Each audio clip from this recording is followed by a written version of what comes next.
I'm here in the court of St James in Piccadilly, in the very heart of London, and I want to address the controversy surrounding the authenticity of Shakespeare's plays. It's one of those old chestnuts that keeps coming up among enthusiasts of Shakespeare.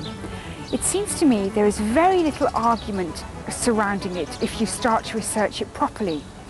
The basic objection people seem to have against believing Shakespeare wrote those 37 brilliant works of art is that he was simply not sufficiently well educated to have such knowledge of the classics, of law, of foreign lands and of different cultures.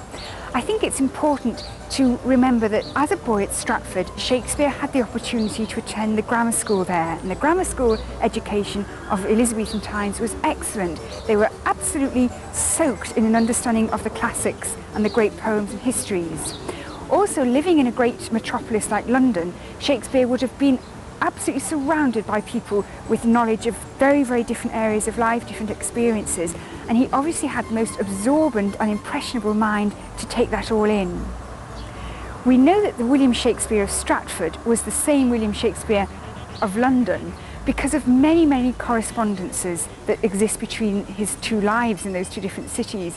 One very interesting example is that when he died, he left the bulk of his estate to his wife and family, but he left quite a bit of money to various actors with whom he'd acted in London to buy rings to be worn in his memory. This was a convention of the time. And those two men were members of the King's Company, and William Shakespeare was the leading writer for that company and one of the players. And it was Ben Jonson who wrote the tribute to Shakespeare on Shakespeare's death, the great poem which praises Shakespeare for being a poet not of an age, but for all time.